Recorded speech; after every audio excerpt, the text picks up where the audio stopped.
पूरा कर सकते हैं, लेकिन हमारे बीच में जो जाति की खाई है उसको पाटने में बुद्ध से यह काम शुरू हुआ।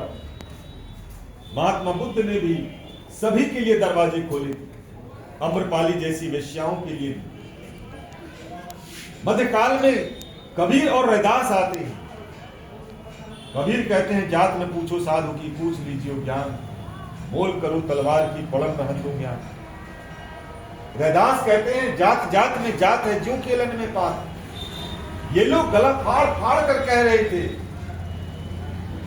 आधुनिक भारत में ये भी रामास्वामी पेरियार सच्ची रामायण लिखते हैं।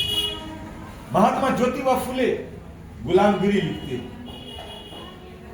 आश्चर्य होता है कि एक जाति से लड़ने के लिए हम पिछले 2500 साल से संघर्ष कर रहे हैं। बाबा साहब आते हैं और एनिहिलेशन ऑफ कास्ट लिखते हैं, जाति का विनाश। 1936 संतराम आर्यसमाजी का एक पत्र कि आइए बाबा साहब आप जो है लाहौर में अपना वक्तव्य दीजिए, आप पढ़िए, एक किताब पढ़िए, जीवन में मैं कह रहा हूं, जाति का विनाश, एनिहिलेशन ऑफ कास्ट। संतराम आर्यसमाजी जो अपने जमाने में आर्य समाज की तरफ से वो समाज की जो पीड़ा थी उसको वो दूर करते हैं, मूर्ति पूजा का विरोध करते हैं। दयानंद सरस्वती सत्यार्थ प्रकाश लिखते हैं और एक गैर हिंदू भाषी क्षेत्र से वो हिंदू भाषी क्षेत्र में आकर आर्य समाज की स्थापना करते हैं। पंजाब हरियाणा से होते हुए बिहार तक आर्य समाज की स्थापना होती है। वो संत राम जब एनिहिलेशन ऑफ कास्ट को पढ़ते हैं तो वो पत्र लिखते हैं कि बाबा साहब इसमें से जो हिंदू के बारे में जो बातें कही गई है उसको आप निकाल दो, क्योंकि आर्य समाज इस बात को लेकर काफी गंभीरता से विचार किया है। डॉक्टर अंबेडकर ने लिखा पत्र पढ़िए, उसमें संत राम और डॉक्टर अंबेडकर के बीच जो पत्राचार हुए हैं उसमें डॉक्टर अंबेडकर कहते हैं कि संत राम आपने मुझे आमंत्रित किया, इसके लिए आपका आभार, बहुत बहुत धन्यवाद, लेकिन जो मैं लिखा हूं उसमें से एक शब्द नहीं हटाऊंगा, आप मुझे बुलाएं अथवा ना बुलाएं। भारतीय समाज की जो समस्या है वह जाति की समस्या है, और जिस जाति की समस्या पर हमने विचार किया वह कोई गप नहीं है, बल्कि उसके हमने बहुत सारे उदाहरण दिए। राजस्थान का एक उदाहरण टाइम्स ऑफ इंडिया में रिपोर्ट छपी थी, वहां का एक दलित परिवार तीर्थ करने जाता है, तीर्थ से वापस लौटता है और अपने समाज के लोगों को वह घी में भोज देना चाहता है। घी का पकवान पकता है और वहां के जो उच्च जाति के लोग थे उसे खबर मिलती है, और उस खबर के बाद सारे लाठी डंडा लेकर आते हैं और कहते हैं ये तुम्हारी हिमाकत कि तुम घी में भोज करेगा। आकर के लोगों ने उसमें रेत डाल दिया और उसके भोज को होने से तहस-नहस कर दिया। मध्य प्रदेश की एक जाति बेदिया जाति का उदाहरण देते हैं। बेदिया जाति पे जो सवर्ण लोग थे उसका कहना था कि वो सोने के आभूषण नहीं पहनेंगे, पीतल के बर्तनों में वो खाना नहीं खाएंगे, और शादी ब्याह में वो बारात के आगे नाचेंगे। 10 शर्तें थी बेदिया जनजाति की जाति की वहां पे। उनका उदाहरण डॉक्टर अंबेडकर देते। जब आप उस किताब को पढ़ें तो आपको एहसास होगा कि अगर आप दलित पिछड़े आदिवासी हैं तो आपका अस्तित्व, दुनिया में जितनी भी लड़ाइयां हुई वह अस्तित्व के संकट को लेकर के हुई, और जब व्यक्ति अपने अस्तित्व के संकट से संघर्ष नहीं करता है तब वो गुलाम हो जाता है। आपका अस्तित्व और आपके अस्तित्व का जो संकट है वह आपकी जाति है और भारत की जाति व्यवस्था है। क्या आप कभी अपनी जाति से लड़ते हुए पाए गए। और जब आप अपनी ही जात से नहीं लड़ पाए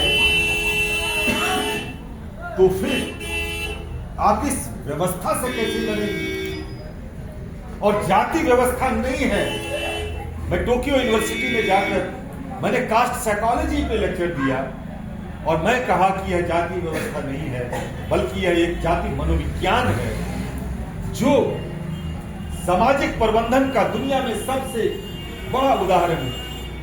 मैनेजमेंट तो बहुत बाद में आया, जो समाज को जो मैनेज किया गया कि कैसे कौन सी जाति कौन सा काम करने में सक्षम होगी। लेकिन भारत में आकर जो जाति व्यवस्था थी वह आपके जाति के संस्कारों को, आपके वैज्ञानिक होने को उसने नकारा। उदाहरण देता हूं, चमड़े का आविष्कार किसने किया होगा? किसी ब्राह्मण ने, किसी क्षत्रिय ने नहीं। चमड़े का आविष्कार अगर किसी ने किया होगा तो वो चमार रहा होगा। सोने का आविष्कार कौन किया होगा? सुनार ने किया होगा। लोहे का आविष्कार कौन किया होगा? लोहार ने। आपके बगल में लोहा पीटता है। कपड़ा बुनने का आविष्कार कौन किया होगा? ये सारी वैज्ञानिक जातियां जो थी उसको भारतीय जाति व्यवस्था ने अछूत बना दिया, अछूत करा। जब बृहस्पति पे एक बहुत बड़ा उल्का गिरता है 2002 में, तो उस उल्के का नाम गोल्ड स्मिथ रखा जाता है, क्योंकि उस वैज्ञानिक का नाम गोल्ड स्मिथ था। वहां पर ब्लैक स्मिथ बड़े बड़े साहित्यकार हुए यूरोप में। वह यूरोप में हो सकता है। हिटलर का बाप मोची था, आप पढ़ते हो। लिंकन का बाप मोची था, लेकिन कभी भी इनके बीच में वो मोचीपना नहीं आया।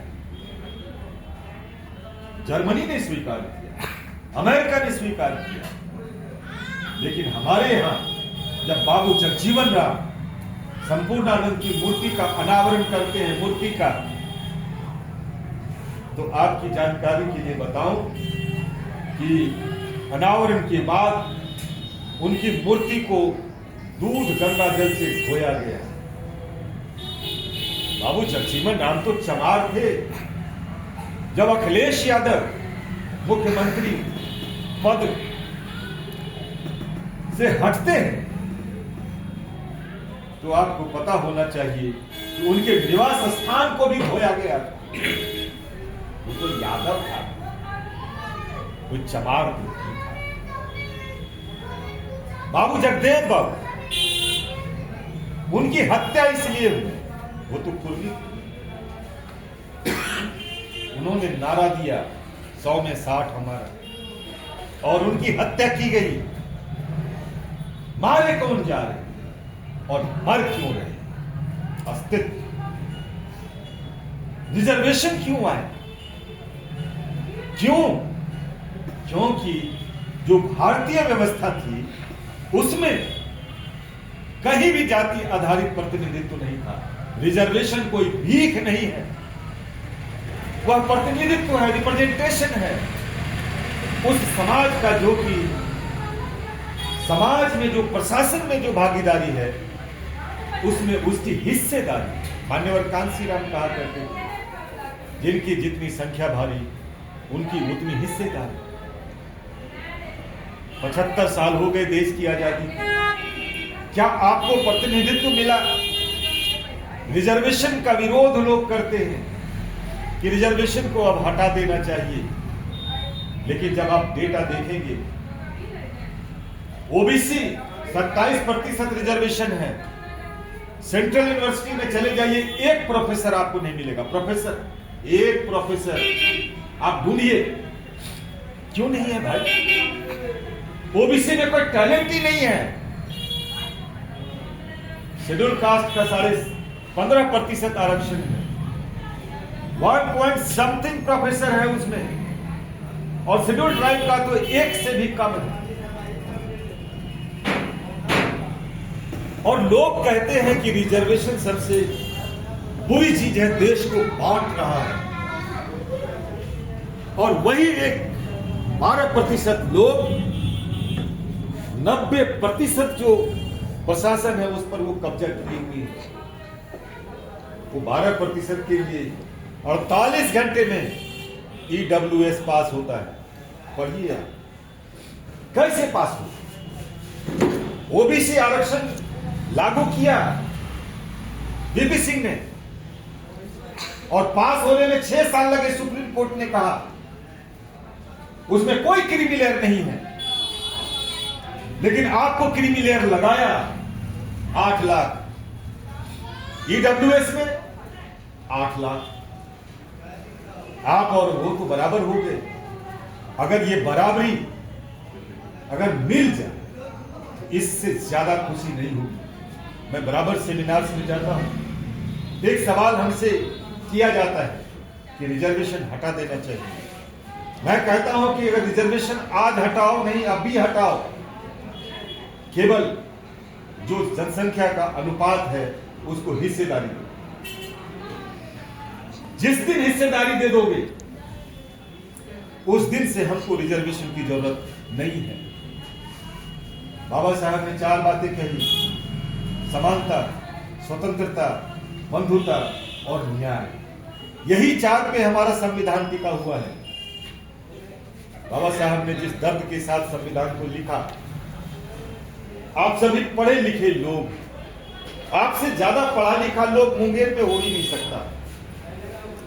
एक जगह इतने लोग पढ़े लिखे लोग या तो किसी क्लास में, यूनिवर्सिटी के क्लास में नजर आएंगे, या फिर यहां जो लोग बैठे। आप अपने मस्तिष्क से एक सवाल कीजिए कि जो भारत की आजादी है वो आपको मिली? जो इधर जो छात्राएं बैठी हुई हैं, ये सवाल करें कि क्या इनको आजादी मिली? क्या हम आजाद मुल्क में रह रहे हैं? दिखाने के लिए यह देश आजाद हुआ है, लेकिन एक छद्म गुलामी जो कि कहीं न कहीं आप रोज झेलते हो। लड़कियों को अगर आजादी मिली होती तो आज ये स्वतंत्र होती अपने जीवन के फैसलों को लेकर कि मुझे जीवन में अपना जीवन साथी किसे बनाना है, मुझे पढ़ना है या नहीं पढ़ना है, मुझे जीवन में फैसले क्या लेने हैं, क्या लेने के काबिल हुई है? या फिर आप जो बैठे हैं,